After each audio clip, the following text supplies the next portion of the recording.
1998 Civic EX. We bought this 1998 Civic EX brand new for my wife, trading in her Toyota Tercel at the time. She drove it for about 2 years, put around 15,000 miles on it, and then we traded it in for the 2000 Honda CR-V SE.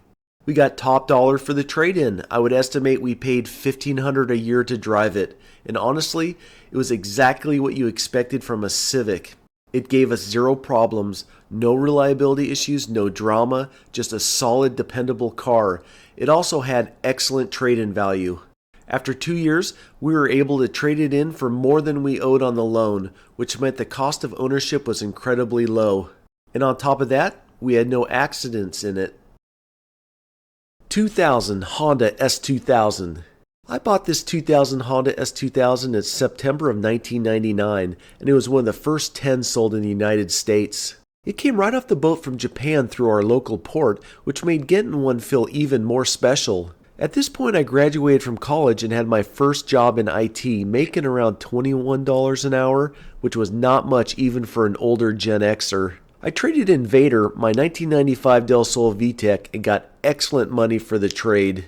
But this was the launch of the S2000, and dealers knew exactly what they had. So even after getting top dollar for my Del Sol, I had to pay the full $3,200 MSRP plus a $5,000 markup. My payment was around $500 a month, and that was tough. It was painful, but I wanted the car that badly. I only put about 4,000 miles on it for the year I owned it, and in that time it never gave me a single reliability issue. Then a year later, I traded it in for my 2001 S2000 and got around $35,000 back out of it. So in the end, it cost me about $2,000 to spend a year driving one of the earliest S2000s sold in America. And thankfully, there were no accidents with this one.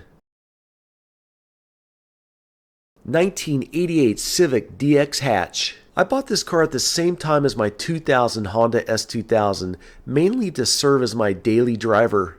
There was no trade-in involved here. I bought it from a private seller for about $2,500, and it already had over 100,000 miles on it. I ended up putting well over 20,000 miles on the car myself. When I bought it, the heater didn't work, and of course the car was long out of warranty. I figured the Honda dealer was going to tell me I needed a heater core or some expensive repair. Instead, the mechanic walked out with a pair of pliers, reached into the vent, yanked on a cable, and the heater started working perfectly fine. At that point, I realized that is probably the reason I got such a good deal on the car in the first place. They thought the heater was broken. The muffler also had a hole in it. For a while, it actually sounded like it had a mild performance exhaust. I did eventually replace that muffler. Other than those two things, the car gave me no real problems at all. And when it came time to move on, I sold the Civic privately at the same time I sold my 2001 S2000 so I could move into the 2002 Acura TL Type S. I sold that Civic for about $4,000, which meant I actually made a profit of roughly $1,500 on it. And as far as accidents, there was none to report. 2001 Honda S2000. I bought this 2001 Honda S2000 in September of 2001 after trading in my 2000 model for $35,000. And just like before, the dealer charged me full MSRP of $32,000 plus a $5,000 markup. So even with the strong trade-in value, I still ended up with another car payment of around $500 a month.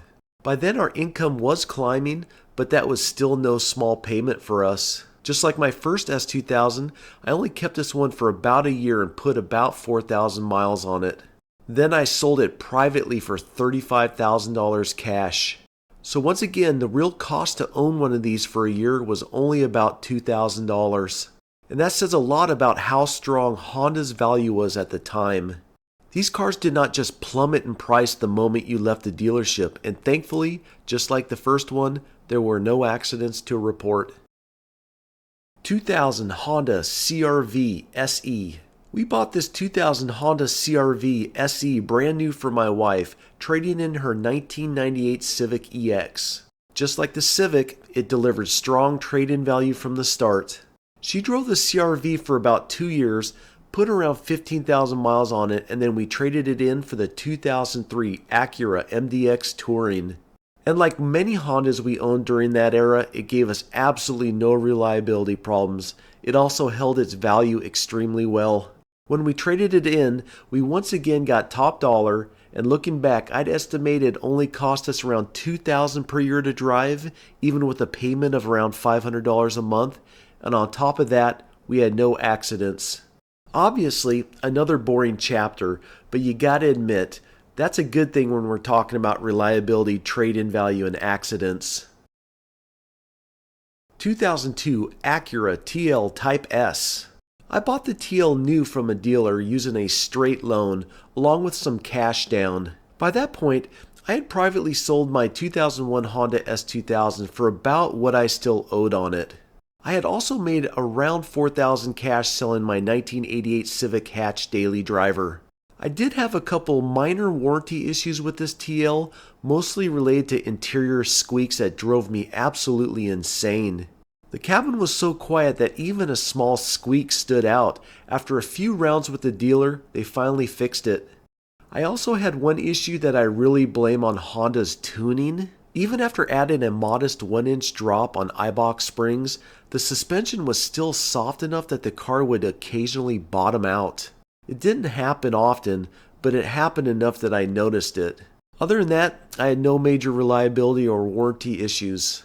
I ended up trading the TL in for the 2004 Subaru WRX STI after about 2 years and roughly 15,000 miles. And this is where I started to notice something important. Acura trade-in values were not as strong as Honda trade-in values, which is pretty typical once you move into the luxury segment.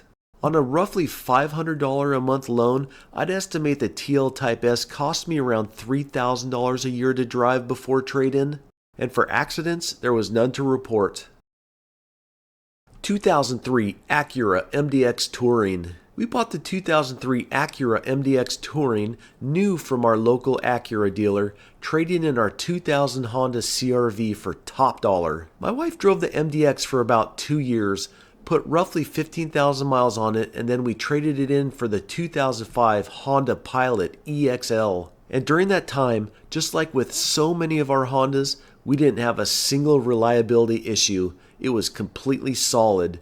The only difference showed up again in the trade-in. Just like the 2002 Acura TL Type S, the MDX didn't hold value quite as well as Honda's had. That's something I was starting to notice pretty clearly with Acura at this point. Looking back, I'd estimate we paid around $3,000 per year to drive it on about a $500 a month loan. By then, both my wife and I were making around $25 an hour full time, so the payment was still a bit painful, but it was definitely more manageable than it would have been a few years earlier. We were both right around 30 years old at this point, and life was starting to stabilize a little bit. And once again, there was no accidents to report.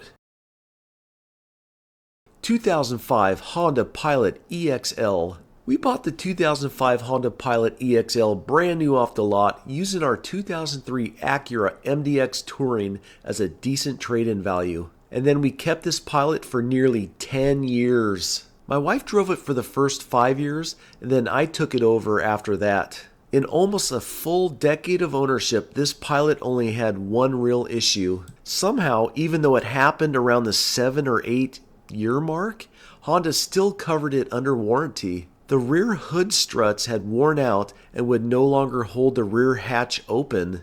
Other than that, over roughly 80,000 miles, this Pilot had zero issues. Nothing. Nada. It was one of the most reliable vehicles we ever owned, and after almost 10 years, I think we got one of the best trade-in values of any vehicle we've ever owned. We ended up trading the Pilot along with our 2008 Bayliner 245 boat towards a 2013 Honda Accord V6 Touring. And yeah, stick around because that's a fun story for a few episodes from now. Looking back, I'd estimate we paid around $1,500 per year to drive this Pilot. It started with a loan payment of around $500 a month. That of course was eventually paid off, and if I remember right, we still got close to $20,000 on trade-in nearly 10 years later. That was not bad for an SUV that originally stickered at around $34,000, and once again, there was no accidents to report. So if you want to see the rest of that journey, hit like, subscribe, and check out the next videos on this channel.